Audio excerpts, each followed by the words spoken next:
Xin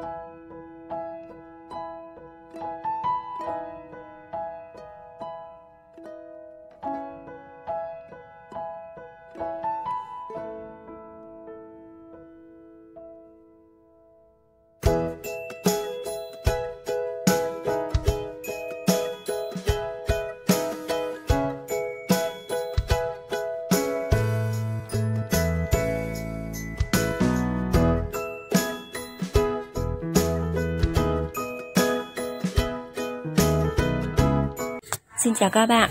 Hôm nay mình sẽ làm một cành bi trắng như thế này. Để làm một cành bi trắng như này thì nó đơn giản lắm các bạn ạ. Mình sẽ sử dụng cuộn giấy vệ sinh nhé. Đó, mình chỉ cần một miếng giấy như này là mình đã làm được một cành hoa baby nhỏ như vậy đấy các bạn.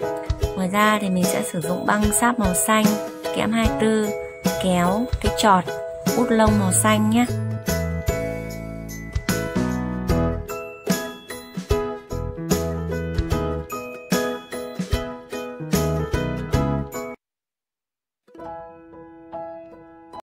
Mình gấp giấy theo cây trang khổ như thế này các bạn, gấp càng nhỏ càng tốt. Thì sau đó mình sẽ dùng kéo nhé, cắt cái đầu cánh nó hơi bầu ấy để tạo ra các cánh của hoa baby.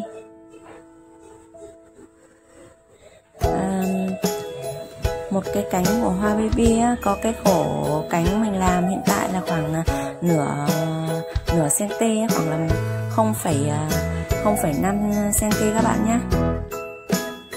Một cái tờ giấy như thế này thì mình làm khoảng được 7 đến 8 bông hoa baby đấy các bạn.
Giờ thì mình sẽ bắt đầu làm hoa nhé.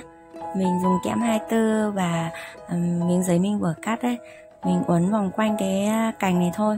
Và khi mình uốn thì mình dùng keo sữa để dính những cái cánh này lại với nhau.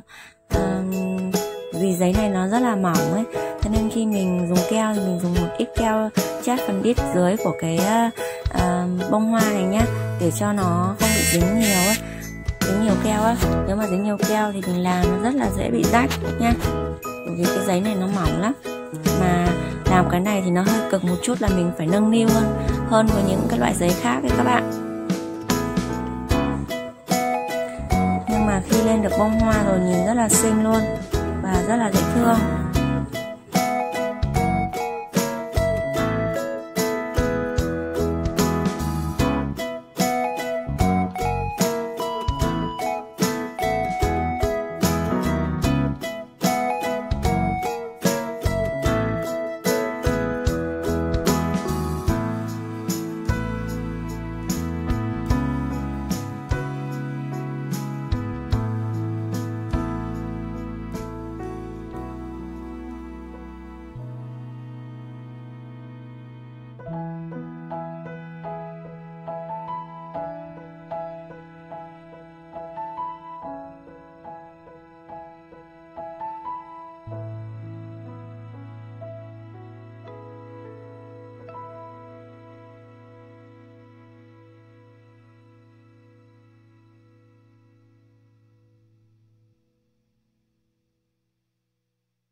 Bây giờ thì mình sẽ dùng cái bút lông màu xanh này nhá, để mình ấy phần dưới của cái bông hoa này, tạo thành cái đế của bông hoa thì nó sẽ rất tự nhiên hơn, và bông hoa nhìn nó giống thật nhiều hơn đấy các bạn.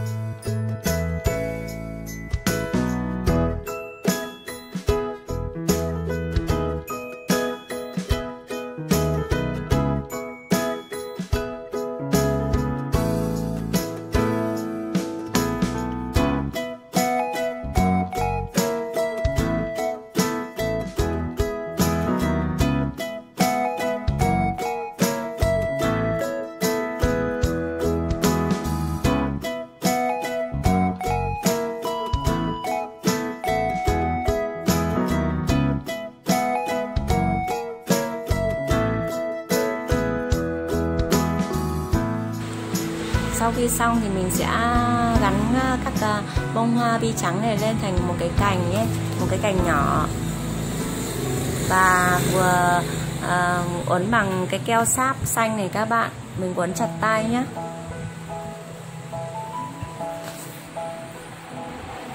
Vậy là mình sắp hoàn thành được một cành hoa bi trắng nhỏ nhỏ xinh xinh rồi các bạn.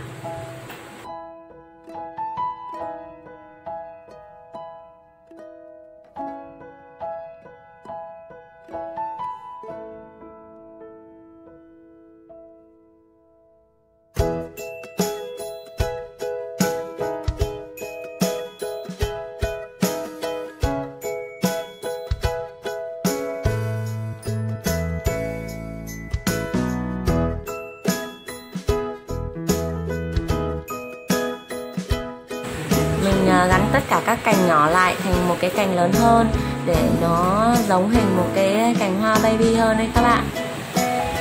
Vậy là mình sắp sửa có một cành bi trắng rất là xinh rồi. Nếu mà bạn nào có thời gian rảnh thì tự tay làm một cành bi này á, làm một cành bi khoảng nhiều nhánh á, thì sẽ được một lọ hoa nhỏ rất là xinh. Các bạn đang xem video ấy, nhớ cho mình một nút like nhé. Và bạn nào mà chưa đăng ký kênh ấy, mà thấy kênh mình hay thì hãy ấn nút đăng ký để theo dõi kênh của mình nhé.